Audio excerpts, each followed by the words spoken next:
After my husband left me for a younger woman, I worked 18-hour shifts as a maid to feed my twins. One night, desperate, I texted asking for help, but sent it to my millionaire boss instead. His reply made me cry nonstop. "I'm glad to have you here.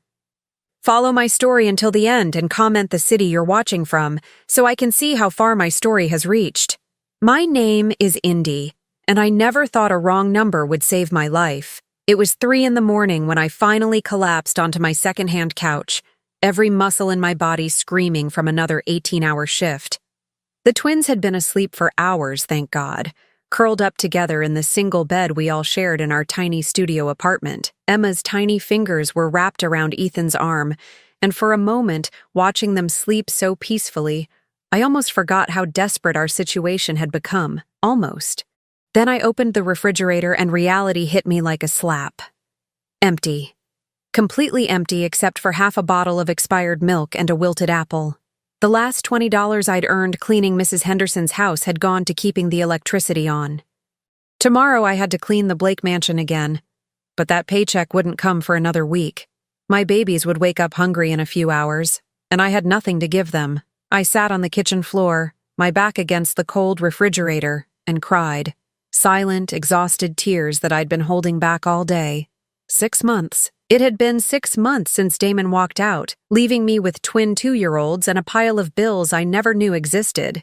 He'd taken everything. Our savings, our car, even the grocery money I'd been saving for weeks. "I need space to find myself," he'd said, packing his designer clothes while the twins cried in their cribs. "This isn't the life I wanted, Indy. You'll figure it out. You always do. Figure it out." As if raising 2 babies alone while working multiple cleaning jobs was some kind of puzzle I could solve with enough determination. I picked up my cracked phone and scrolled through my contacts. Who could I call at 3 a.m.? My sister Rachel had already told me she couldn't help anymore after I'd borrowed $50 last month. My mother lived across the country and barely made ends meet on her Social Security. My few friends had disappeared when my life became too complicated. Too messy for their perfect suburban existences. The twins stirred in their sleep, and Emma let out a soft whimper. She'd been fighting a cold for days, and I couldn't even afford the medicine the pediatrician had recommended. The guilt was eating me alive. What kind of mother lets her children go hungry? What kind of mother can't provide basic necessities? With shaking fingers, I started typing a message to Rachel, even though I knew she'd probably ignore it. I had to try. "Rachel, I know it's late, and I know you're tired of helping, but the twins haven't eaten since yesterday morning. I have $18 until next Friday and no food in the house. Could you please lend me $40 for groceries? I'll pay you back as soon as I get paid. I'm desperate." I stared at the message for a long time before hitting send. My pride was already shattered anyway. What was a little more humiliation? The reply came faster than I expected, and my heart nearly stopped when I read it. "Indy, I had no idea things were this difficult for you. Of course I'll help. In fact, I think we need to talk about a long-term solution. Can you come to my office tomorrow morning at 9? And please, don't ever hesitate to reach out when you need help. That's what we're here for." I read the message 3 times, confused. Rachel had never been this warm, this understanding. She'd never offered long-term solutions or invited me to any office. The language was too formal, too professional. Then I looked at the number I'd sent the message to and my blood turned to ice. Harrison Blake, my employer. The millionaire whose mansion I cleaned twice a week, whose perfectly organized life I glimpsed while scrubbing his marble floors and dusting his expensive art collection. I'd sent my desperate plea to Harrison Blake. Panic flooded through me as I realized what I'd done. I'd just admitted to my wealthy employer that I was broke, desperate, begging for money like some kind of charity case. He'd probably fire me immediately. Who wants their house cleaner airing their personal problems? Who wants to deal with someone so unstable they can't even send a text to the right person? My hands were shaking as I typed back quickly. "Mr. Blake, I'm so sorry. That message wasn't meant for you. Please ignore it. I'll see you Thursday for my regular cleaning schedule." His response came within minutes. "Indy, don't apologize. And that offer stands. 9 a.m. tomorrow. I'll text you the address to my office downtown. We'll figure this out together." I stared at my phone in disbelief. Figure this out together? What did that even mean? Harrison Blake barely acknowledged my existence when I cleaned his house. He was always in his home office, taking important calls or typing away at his computer. The few times we'd interacted, he'd been polite but distant, the way wealthy people treat service workers. But there was something in his message that made me cry again. Not from desperation this time, but from something I hadn't felt in months: hope. I looked at the twins, still sleeping peacefully, unaware that their world might be about to change. Emma's fever had broken, and she looked more comfortable than she had in days. Ethan was sucking his thumb, a habit he'd developed since his father left. They deserved better than this. They deserved a mother who could provide for them, who didn't have to choose between food and medicine, between electricity and rent. Maybe Harrison Blake was offering me a chance to become that mother. I didn't sleep the rest of the night. Instead, I sat by the window, watching the city wake up, trying to imagine what Harrison Blake could possibly want to discuss with me. By the time the twins woke up, I'd made a decision. I was going to that meeting. Whatever he was offering, whatever he wanted to discuss, I was going to listen. Because when you're drowning, you don't question the person throwing you a lifeline. You just grab on and hold tight. At 8:30 the next morning, I dropped the twins off at the community daycare center, using my last $18 to pay for their care. The receptionist, Mrs. Garcia, looked at me with sympathetic eyes. "Rough night, honey?" she asked gently. I managed a weak smile. Every night's a rough night lately, but maybe today will be different. As I walked toward downtown, my phone buzzed with a text from an unknown number. My heart raced, thinking it might be Damon. But when I opened it, I found an address and a simple message. "See you soon. Everything's going to be okay." The message was from Harrison Blake, and for the first time in 6 months, I believed that maybe, just maybe, everything really would be okay. But as I stood in front of the gleaming office building, looking up at its 30 floors of glass and steel, I couldn't shake the feeling that this meeting would change my life in ways I couldn't even imagine. Little did I know how right I was. Harrison Blake's office was nothing like I'd expected. While his mansion screamed wealth and perfection, this space felt warm, lived in. Family photos lined his desk, and comfortable leather chairs faced a wall of windows overlooking the city. He stood as I entered, and I noticed something I'd never seen when he was in his home office: genuine concern in his eyes. "Indy, thank you for coming." He gestured to one of the chairs. "Please sit. Can I get you coffee? Water?" I shook my head, too nervous to trust my voice. My best dress was a faded blue shift I'd bought at Goodwill, and I felt completely out of place in this sophisticated space.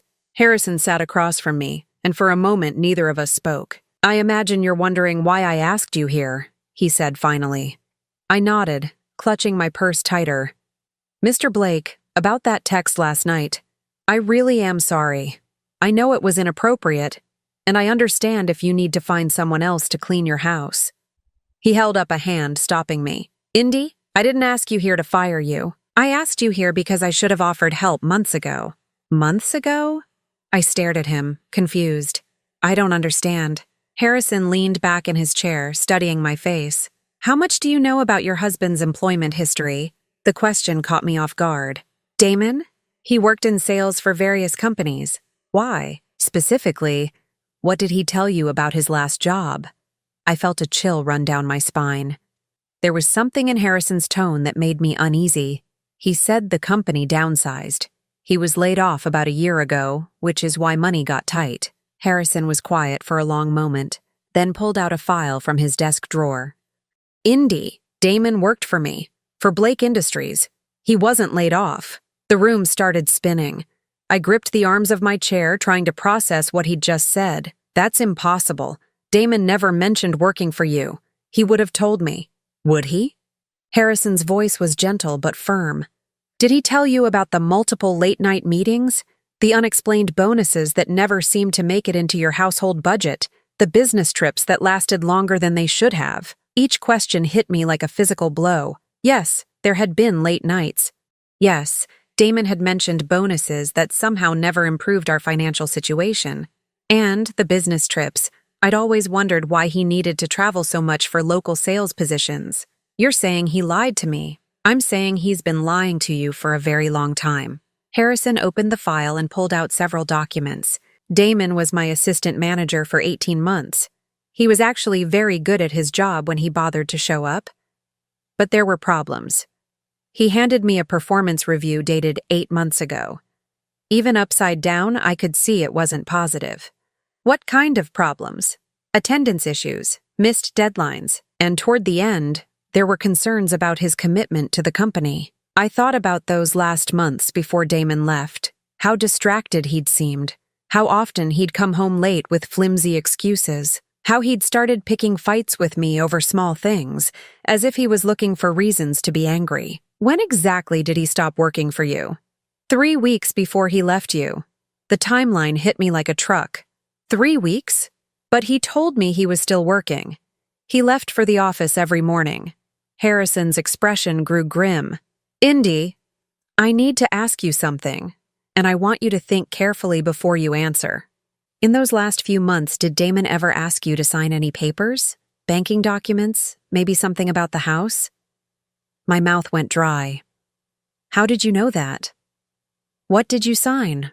I tried to remember, but those last months were such a blur of sleepless nights with the twins and constant worry about money. I don't know. He said they were just routine things. Insurance papers. Maybe something about refinancing the house to get better rates. I was so tired. And he seemed stressed about money. I just signed whatever he put in front of me. Harrison closed his eyes briefly as if he'd been hoping for a different answer. Indy, I think there's a lot more going on here than just a man who left his family. I think you need to check on some things. What kind of things? Your bank accounts? Your mortgage? Any investments or savings you might have had? The way he said it made my stomach drop. Why? What do you think happened? Harrison leaned forward, his voice serious. I think Damon has been planning his exit for a long time. And I think when he left, he took more than just himself. I felt tears starting to form. I don't understand. Are you saying he stole from me? I'm saying you need to check your accounts immediately. And Indy, there's something else. Something I probably should have told you sooner. My heart was racing now. What? The reason I know so much about your situation isn't just because Damon worked for me. It's because he used to talk about you, about the twins. He complained constantly about the financial pressure, about how having children had ruined his life, about how he felt trapped. Each word was like a knife in my chest. He said that. He said a lot of things, but what bothered me most was how he talked about you, like you were a burden instead of a partner, like you were something he needed to escape from. I wrapped my arms around myself, trying to hold together the pieces of my world that were crumbling with every revelation. So when I accidentally texted you last night, I already knew you were struggling. I've been watching you work yourself to exhaustion, cleaning my house while your husband disappeared from his responsibilities. I've been wondering how long it would take before you reached out for help. You were watching me? Harrison's face softened. Not in a creepy way. In a concerned way. You always looked so tired, so stressed, and after Damon stopped showing up for work, I kept expecting him to mention that he'd lost his job. But he never did, which made me wonder what he was telling you. I thought about all those mornings when Damon had left for work, dressed in his business clothes, carrying his briefcase. Where had he been going if not to Harrison's company? Mr. Blake, can I ask you something? Of course, and please call me Harrison. Why do you care? I mean, you barely know me. I'm just someone who cleans your house twice a week. Harrison was quiet for a moment, then walked to the window overlooking the city. Because I've been where you are, Indy. Not financially, but emotionally. I know what it's like to discover that someone you trusted, someone you built a life with, has been living a completely different reality behind your back. Your wife, ex-wife. And when I found out the truth about her, I had resources to protect myself. Lawyers, accountants, investigators. You don't have those resources, but I do. I felt overwhelmed by everything he was telling me. Harrison, I appreciate your concern, but I can't let you get involved in my personal problems. It wouldn't be right. He turned back to me, his expression determined. Indy, I'm not offering charity. I'm offering partnership. I need someone I can trust to help manage some of my properties. Someone detail-oriented, reliable, honest. Someone who understands hard work. You're offering me a job? I'm offering you a real position with real responsibilities and real pay. But first, we need to figure out exactly what Damon has done. Because if I'm right, you're going to need help putting your life back together. As I sat in that office, looking at this man who was offering me hope when I'd all but given up, I realized that my accidental text hadn't just been a mistake. It had been a lifeline thrown to me at exactly the moment I needed it most. But I also realized that if Harrison was right about Damon, the worst was yet to come. The bank manager's face told me everything I needed to know before she even spoke. Mrs. Patterson had been handling my accounts for 5 years, and I'd never seen her look so uncomfortable. Mrs. Morrison, I'm afraid there's been some unusual activity on your accounts. Harrison sat beside me in the small office, his presence both comforting and surreal. 24 hours ago, he was just my employer. Now he was the only person standing between me and complete financial ruin. What kind of activity? I asked, though my stomach was already dropping. Mrs. Patterson pulled up my account information on her computer, then turned the screen toward me. Your checking account was closed 6 weeks ago. The savings account was emptied and closed 8 weeks ago. And your joint credit cards have been maxed out. The numbers on the screen blurred as tears filled my eyes. $0.00 in checking. $0.00 in savings.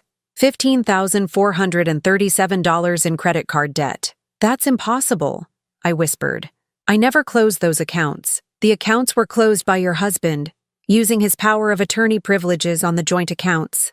He withdrew all funds in cash. Harrison leaned forward. How much total was withdrawn?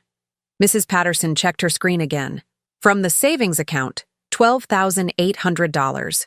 From checking, approximately $2,300. Plus, he took cash advances on both credit cards totaling the $15,000 in debt, and over $30,000. Gone. But I never gave him power of attorney, I said, my voice barely audible. Mrs. Patterson pulled out a file folder. Actually, you did. Here's your signature on the paperwork, dated 14 months ago. She showed me a document with my signature at the bottom.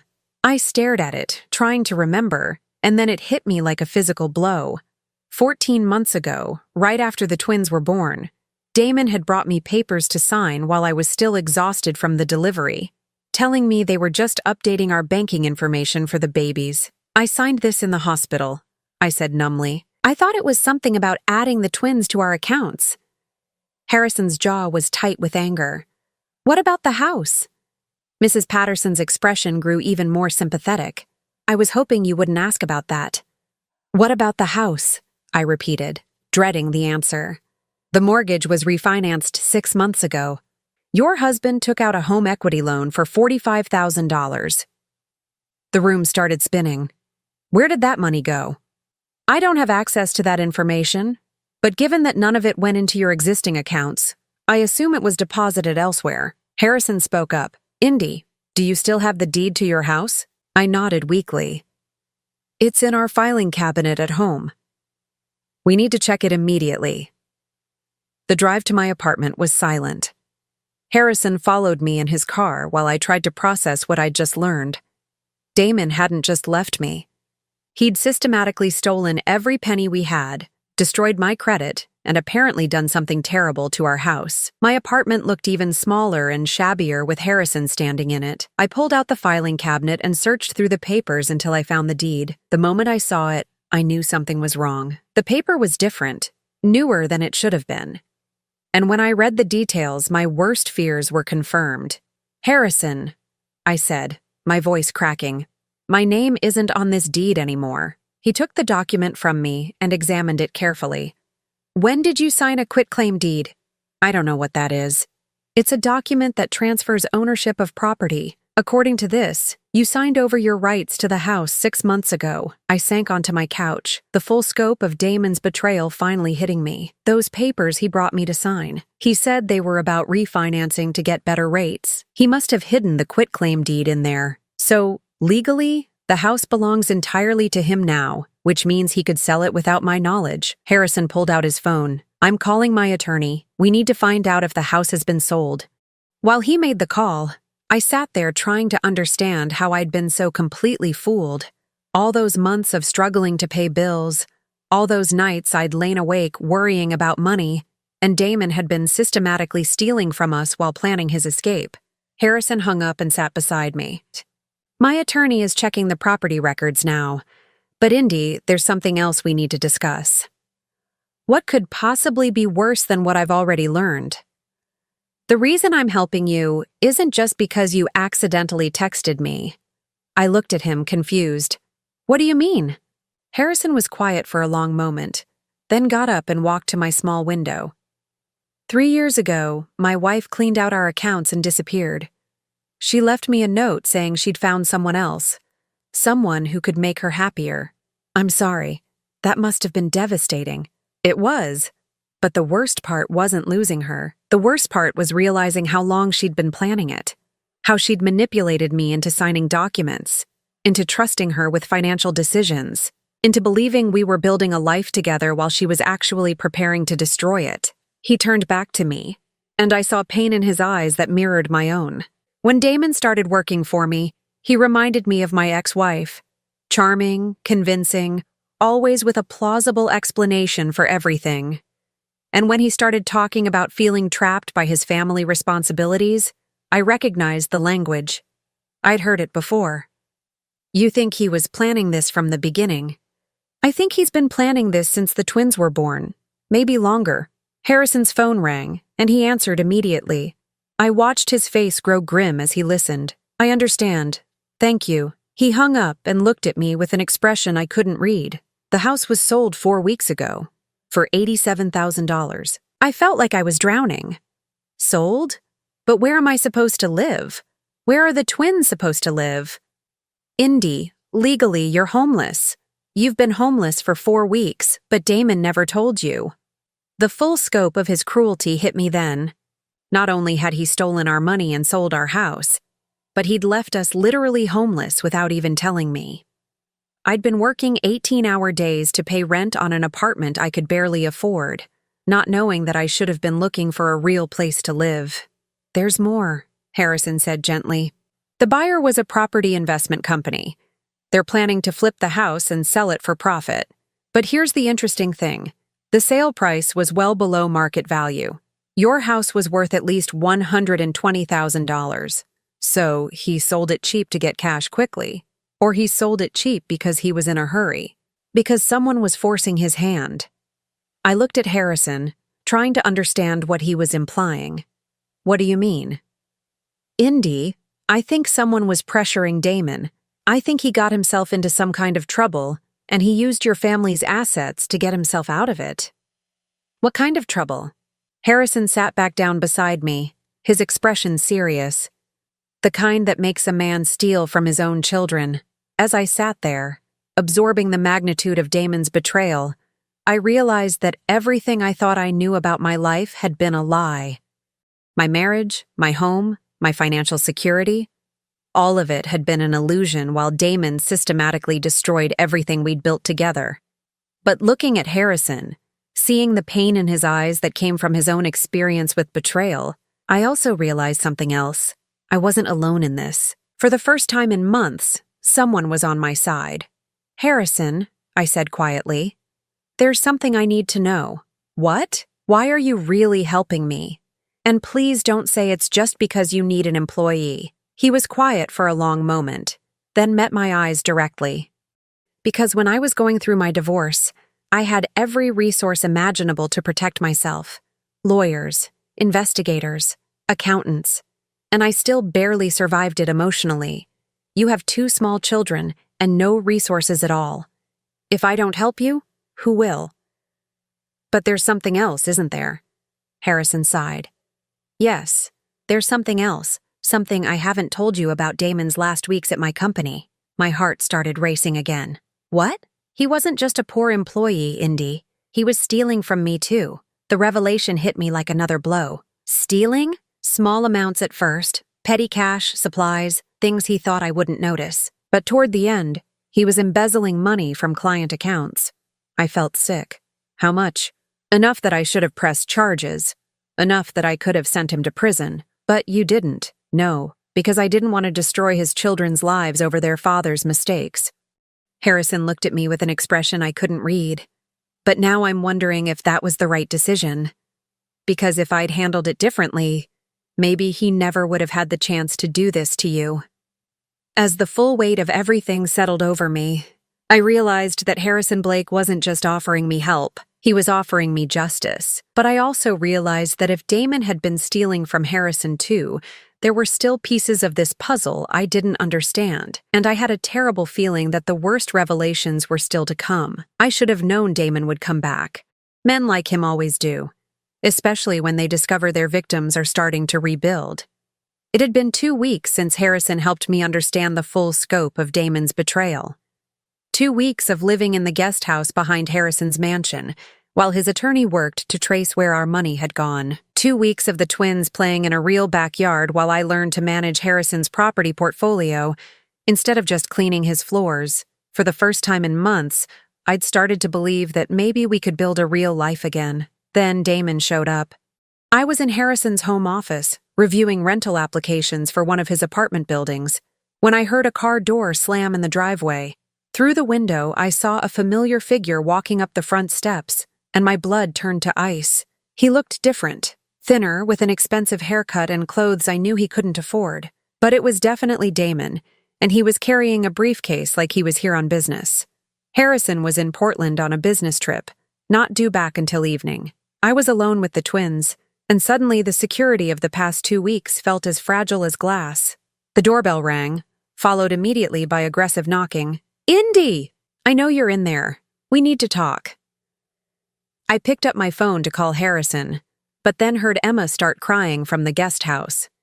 The twins were napping, and Damon's shouting had woken them up. Anger flared in my chest. Even now, even after everything he'd done, he was disrupting their peace. I opened the front door but kept the security chain latched. "What do you want, Damon?" He looked me up and down, taking in my new clothes, my healthier appearance. "You look good, Indy. Better than I expected." I asked what you want. "I want to talk to my children and to my wife." Ex-wife. "The divorce papers were filed last week." His expression darkened. "About that, I think you're making a mistake.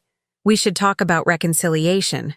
I almost laughed. "Reconciliation? You stole $30,000 from us, sold our house without telling me, and disappeared for 6 months. What exactly would we be reconciling?" "I made some mistakes. I'll admit that.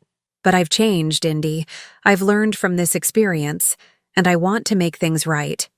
By showing up unannounced and demanding to see children you abandoned?" Damon's mask of contrition slipped slightly. "They're my children too. I have rights. Do you? Because according to Harrison's attorney, when you abandoned us for 6 months without any support or contact, you pretty much forfeited those rights." "Harrison's attorney?" Damon's voice sharpened. "So it's true. You're living with him now. I'm working for him and living in his guest house temporarily while I get back on my feet." "How convenient." Damon's tone turned ugly. "My wife shacking up with my former boss the minute I'm out of the picture. Your former boss who you stole from. Your former boss who could have had you arrested but chose not to because he didn't want to destroy your children's lives." Damon stepped closer to the door, and I instinctively stepped back. "About that, I think Harrison may have exaggerated some things. You know how wealthy people are. They like to throw their weight around, make themselves look important. Are you saying you didn't steal from him?" "I'm saying there may have been some misunderstandings about expense accounts and petty cash. Nothing criminal."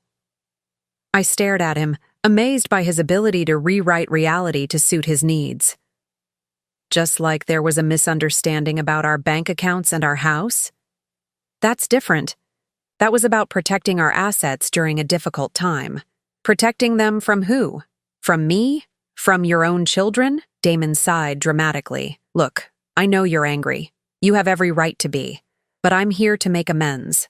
I want us to be a family again." "Where have you been for 6 months, Damon?" "I was figuring some things out, working on myself, making sure I could provide for you and the kids properly." "And where exactly were you doing this self-improvement?" He hesitated for just a moment too long. Different places. I was traveling, exploring opportunities. With whose money? I had some investments that paid off. What investments? You cleaned out every account we had. Damon's patience was clearly wearing thin. Indy, I didn't come here to be interrogated. I came here to see my children and discuss our future. We don't have a future. Don't we? He reached into his briefcase and pulled out a thick envelope. Because I have something here that might change your mind. What is it? Custody papers, filed yesterday. I'm requesting full custody of Emma and Ethan. The words hit me like a physical blow. What? I've been getting my life together, Indy. I have a stable income now, a proper home.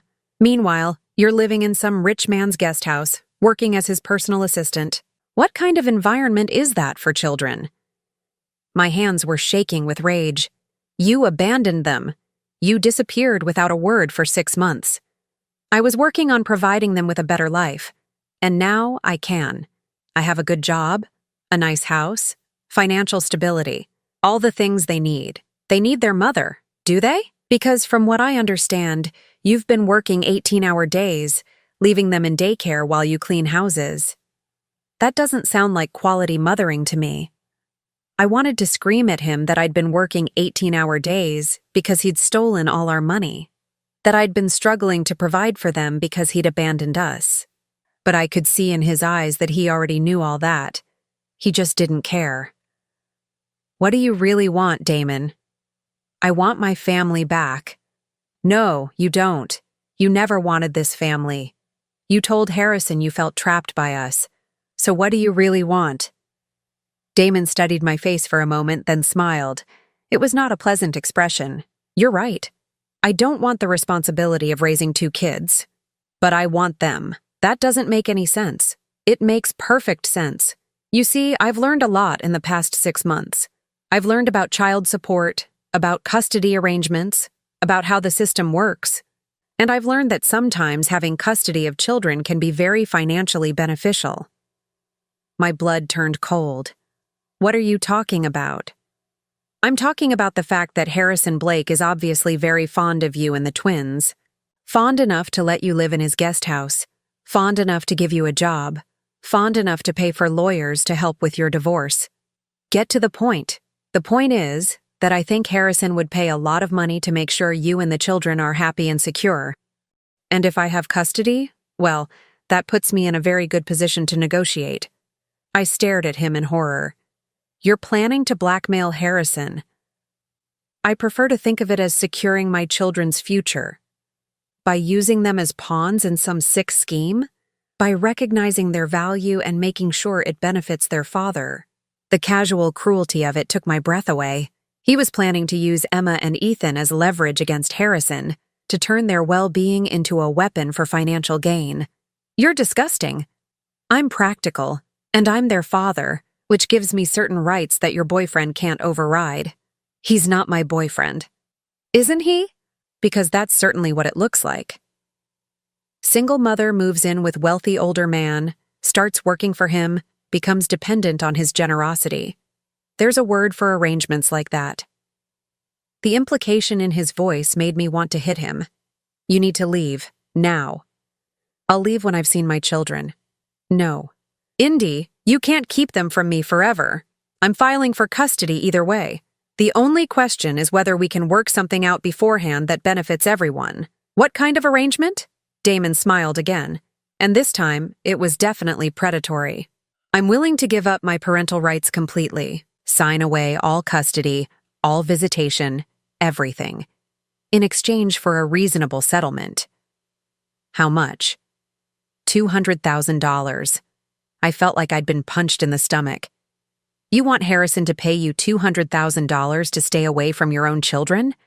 I want to be compensated for giving up my rights to children who will clearly be better off without me. It's a win-win situation. It's extortion. It's business. And if Harrison really cares about you and the twins as much as he seems to, he'll see it as a bargain. I looked at this man I'd once loved, this man I'd built a life with, and realized I was looking at a complete stranger. someone capable of using his own children as commodities in a financial transaction. And if he refuses, Damon's expression hardened, then I'll fight for custody.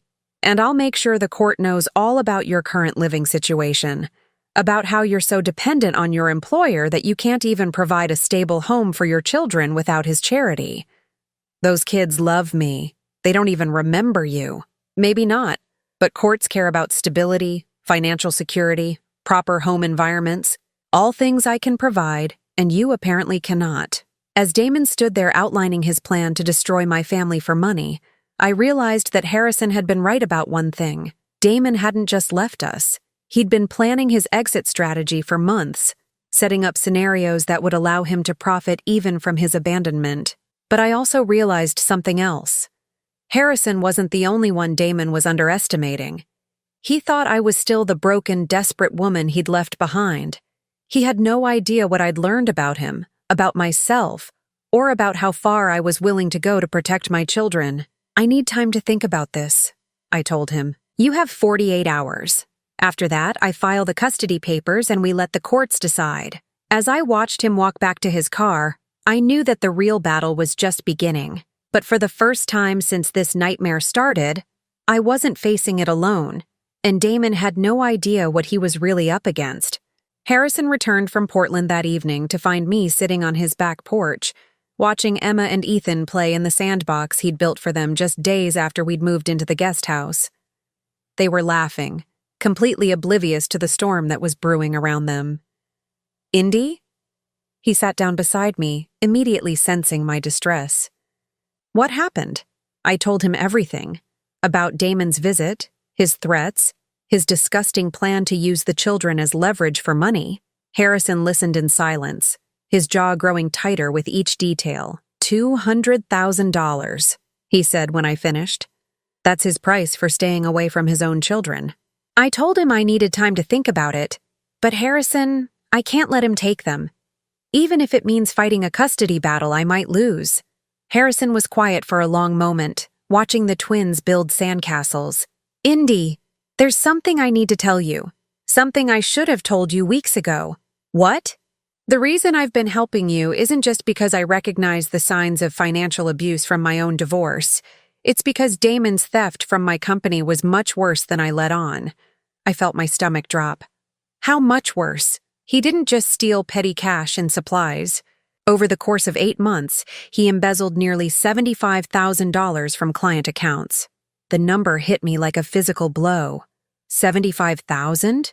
Why didn't you tell me? Because I was hoping to handle it quietly. I thought if I gave him a chance to pay it back, maybe he'd learned his lesson. Maybe he'd do the right thing for his family. But he didn't. No. Instead, he quit without notice and disappeared, taking your family's money with him. I stared at Harrison, trying to process this new information. So when he came back today talking about having money, about being able to provide for the children, he's been living off stolen money, both mine and yours. Harrison pulled out his phone and showed me a series of bank records. My attorney has been tracking the money trail. After Damon sold your house and cleaned out your accounts, he moved everything to offshore accounts. He's been living quite well in the Cayman Islands for the past 4 months. The Cayman Islands? I felt sick. While I was working 18-hour days to feed his children, he was living on a tropical island with stolen money? It gets worse. He didn't come back because he missed you or the kids. He came back because he's run through most of the money, and the authorities in the Caymans were starting to ask questions about his visa status. Harrison showed me another document. He owes over $40,000 in gambling debts down there. That's why he needs more money now. So, his plan to extort you is his way of solving his financial problems while avoiding any consequences for what he's done. I felt rage building in my chest, white-hot and consuming. He's gambling away our children's future while living in paradise, and now he wants to sell them to the highest bidder. That's exactly what he's doing. Harrison, I can't let him get away with this, but I also can't risk losing Emma and Ethan in a custody battle. Harrison turned to face me directly. What if I told you there was a way to make sure he never threatens you or the children again? What do you mean? I mean, what if we could prove that he's an unfit parent who's been living off stolen money?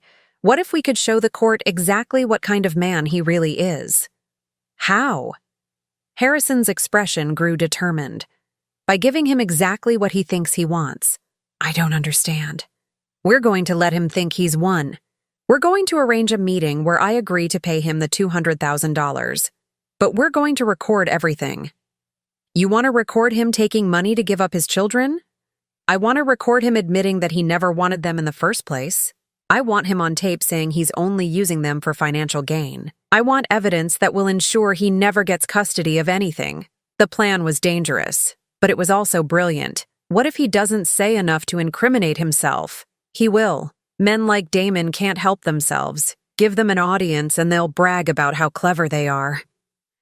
Harrison stood up and pulled out his phone. But first, there's someone I need to call. Who? My ex-wife. I stared at him in shock. Your ex-wife? Why? Because everything I told you about her was a lie. The words hit me like a slap. What? Harrison sat back down, his expression pained. I told you she cleaned out our accounts and left me for someone else. That wasn't true. Then what happened? She died, Indy. 3 years ago. Cancer. I felt the world tilt around me. Why would you lie about that? Because the truth was too complicated, too painful, and because I thought it might scare you away. I don't understand. Harrison took a deep breath. My wife Sarah didn't leave me. She fought cancer for 2 years while I watched helplessly. And when she died, she left me with a 17-year-old daughter who blamed me for not being able to save her mother. You have a daughter? Had. Madison hasn't spoken to me in over a year. She moved in with Sarah's sister after the funeral and refuses to see me. Why? Because I made mistakes during Sarah's illness. I was so focused on finding treatments, on throwing money at the problem, that I didn't see how scared Madison was, how much she needed me to just be her father instead of trying to be her mother's savior. Harrison's voice broke slightly. The night Sarah died, Madison looked at me and said, "You couldn't save her, and you can't save me either. I don't want anything from you except to be left alone. Harrison, I'm so sorry. I've been trying to reach her ever since. Sending letters, birthday gifts, graduation presents. She returns everything unopened. But what does this have to do with Damon? When I saw you struggling to provide for your children, when I saw how hard you were fighting to keep your family together, it reminded me of everything I'd failed to do for Madison. I thought maybe if I could help you succeed where I'd failed, maybe I could find some kind of redemption. So helping me was about your daughter? At first, yes, but not anymore. Harrison looked at me with an intensity that made my heart race. Now it's about you, about Emma and Ethan, about the family we could build together if we can get Damon out of our lives permanently. The admission hung in the air between us, loaded with possibilities I'd been afraid to consider. Harrison, I care about you too, more than I probably should. But I can't let you get involved in this because you feel guilty about your daughter. That's not why I'm doing this anymore. Then why? Because I love you, Indy. I love those kids. And I want us to have a chance to be happy together without Damon's shadow hanging over us. The words hit me with unexpected force. You love me? I've loved you since the night you accidentally texted me. Since I saw a woman so desperate to provide for her children that she was willing to swallow her pride and ask for help. You have more strength and courage than anyone I've ever known. But what if we can't stop Damon? What if he wins? Harrison took my hands in his. Then we'll face it together. But I believe we can stop him. I believe we can give him enough rope to hang himself. And your daughter? What happens if she finds out you're building a new family? I don't know. Maybe she'll hate me even more. Or maybe seeing me finally do something right will help her understand that I'm trying to be better than I was. As I sat there, holding Harrison's hands while my children played in the distance, I realized that we were both broken people trying to heal. Both of us carrying guilt and regret from our past relationships. Both of us afraid to hope for something better. But I also realized that sometimes broken people could help each other become whole again. Okay, I said finally. Let's do it. Let's trap him. Are you sure? I'm sure. But Harrison, if we're going to do this, we have to be prepared for the possibility that it might not work. That we might lose everything. We won't lose everything, he said firmly. We'll have each other. As I looked into his eyes, I felt something I hadn't experienced in years. Hope. Real, genuine hope that maybe we could build something beautiful out of the ashes of our destroyed lives. But first, we had to make sure Damon could never hurt us again. And that meant giving him exactly what he thought he wanted, while making sure it destroyed him in the process. The next morning, Harrison called Damon and agreed to the meeting. $200,000 in exchange for signing away all parental rights. The meeting was set for the following evening at Harrison's office downtown. What Damon didn't know was that every word would be recorded, and that by the end of the night, he would have given us everything we needed to make sure he could never threaten our family again. The trap was set. Now we just had to wait for him to walk into it. The recording device was so small I could barely see it clipped to Harrison's tie. His attorney, David Chen, had assured us it would capture everything clearly, but as we sat in Harrison's office waiting for Damon to arrive, I couldn't stop my hands from shaking. "He'll be here any minute," Harrison said quietly.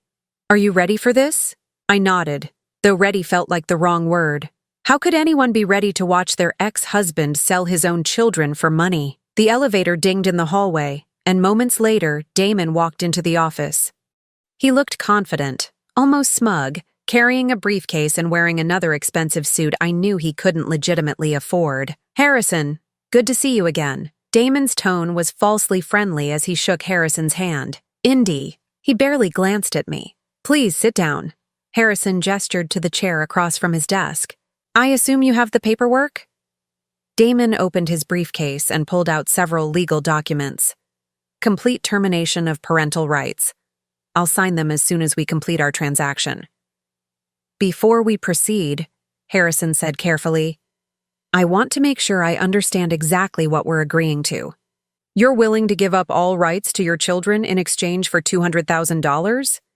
That's correct. And you'll never contact them again? Never try to see them?" "Never." Damon's voice was firm. "As far as I'm concerned, after tonight, they're not my problem anymore."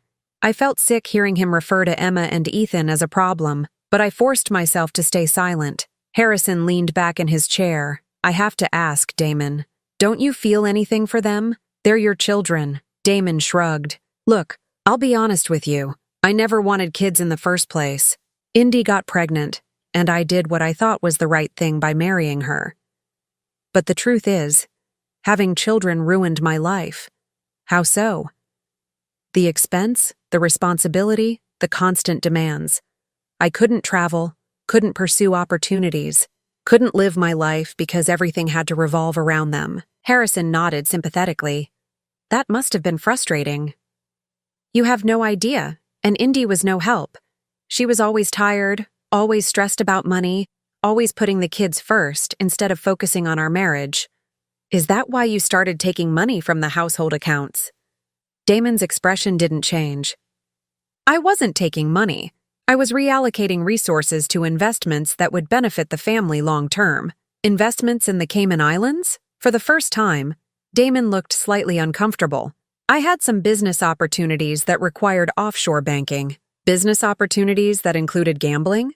Sometimes business involves calculated risks." Harrison pulled out a folder. "According to the records I've obtained, you lost over $60,000 at various casinos in Georgetown." Damon's jaw tightened. "Where I spend my money is my business." "Even when it's money you stole from your family?" "I didn't steal anything. That money belonged to both Indy and me." "What about the money you took from my company?" "That was a misunderstanding about expense accounts." Harrison opened the folder and spread out bank records. $75,000 in fraudulent charges.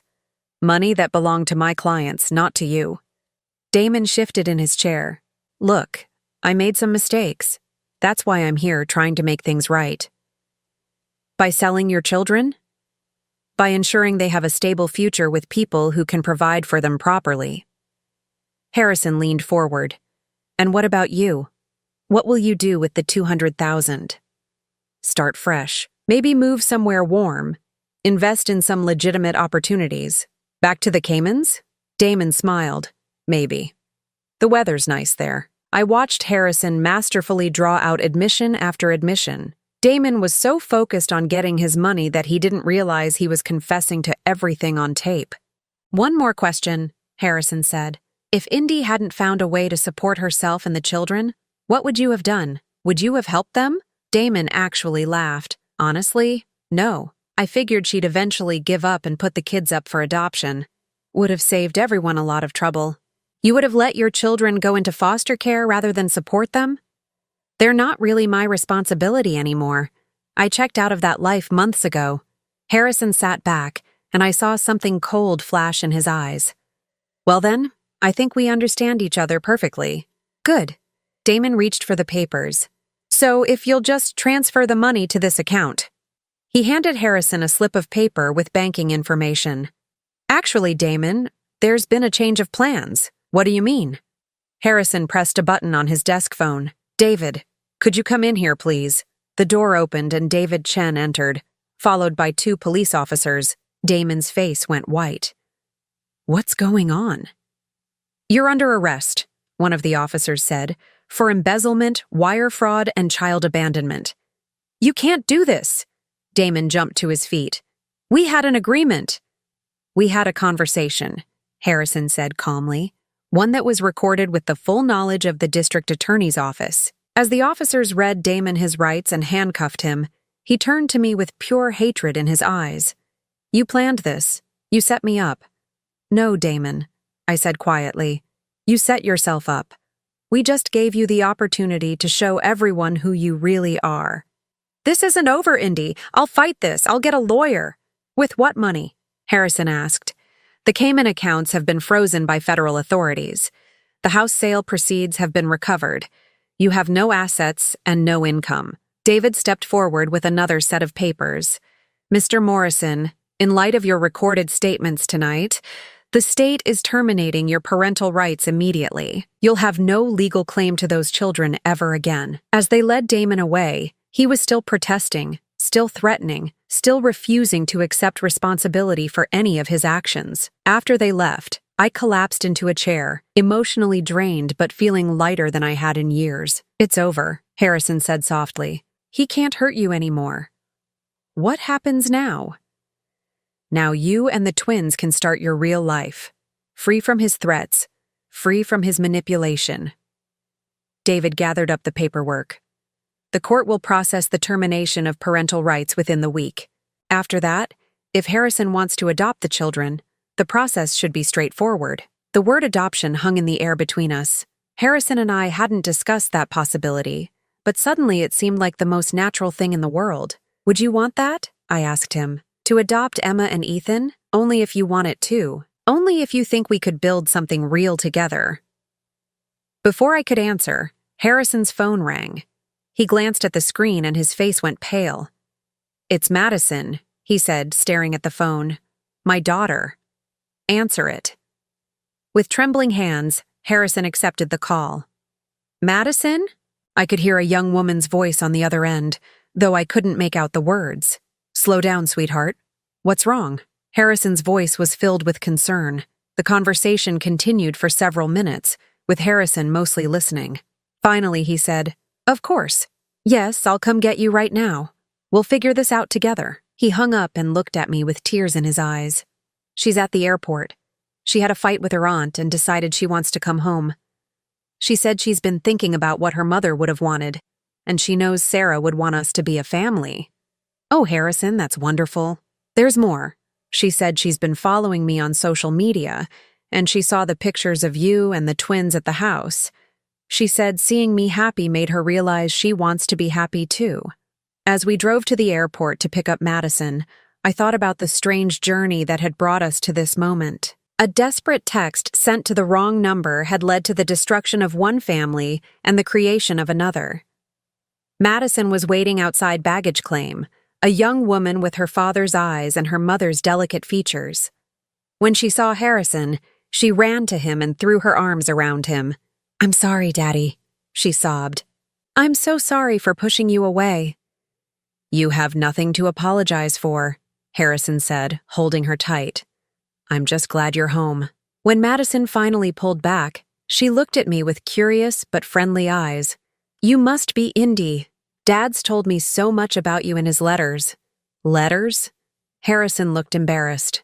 I've been writing to her every week, even though she wasn't reading them. I wanted her to know about you, about how you'd changed my life. Madison smiled. I started reading them last month.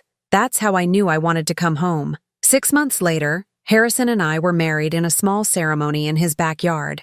Emma and Ethan, now officially his adopted children, toddled around in matching outfits while Madison helped them scatter flower petals. The guest list was small but meaningful. David Chen was there with his family, and surprisingly, Harrison's former business partner had flown in from New York. But the most important guests were the people who had become our chosen family. Mrs. Garcia from the daycare center wiped tears from her eyes as she watched the twins call Harrison Daddy for the first time during the ceremony. Even my sister Rachel had come, finally understanding what real family looked like. As for Damon, he was serving a 5-year sentence for embezzlement and fraud.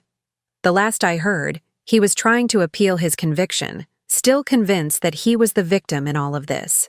That night, as Harrison and I sat on our back porch watching Madison push the twins on their swings, I thought about that desperate message I'd sent 9 months ago.